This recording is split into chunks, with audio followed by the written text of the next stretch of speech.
If you haven't heard of Crypt Custodian or just haven't gotten around to trying it, you're missing out on a unique and charming Metroidvania that sticks with you long after its 8 to 12 hour playtime. The story follows Pluto, a cat who died and is forced to be a janitor? Yep, a cat janitor for all of eternity. On his journey of sweeping up the afterlife with his trusty broom, he meets some quirky characters in need of help, forming friendships along the way.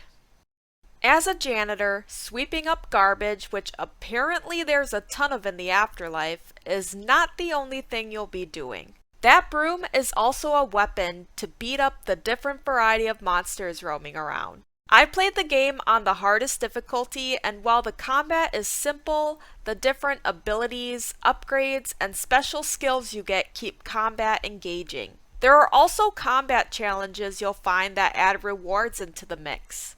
This game has no healing, which isn't much of a problem since the shrines are scattered all around and you can use the menu to teleport right back to the last one you visited. Aside from the general combat, the bosses you fight are unique and I actually found them to be challenging, which made the simple combat welcoming in between. If you like getting a boss's pattern down and going for a timed kill, the game offers a boss rush mode as well. I personally did not try boss rush mode since killing them the first time is good with me. Maneuvering in this game is really satisfying. I love the platforming and the bubbles introduced later on were so fun to use despite being a little hard to control if you're using a controller. The game has a ton of unique areas to explore, some of which are inaccessible until you discover more abilities to get around. Backtracking to these places is made easy with fast travel, and you can even put markers to remember where you need to revisit. While exploring, you'll discover things like puzzles that have rewards, collectibles, and special skills and upgrades to collect. You can also buy upgrades at the general store using currency you collect from enemies and garbage piles around the map. I'm going to be honest here and say the one reason I looked into Crypt Custodian is because the artwork caught my eye. It definitely doesn't disappoint with the cute hand-drawn art style, which looked really crisp on Xbox Series S.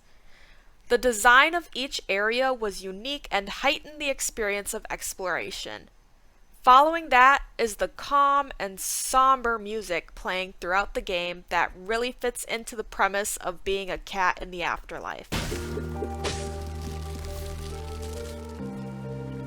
Apart from the normal issue with a controller being more annoying to point in a direction than a mouse, which of course is not the game's fault, my experience was very smooth.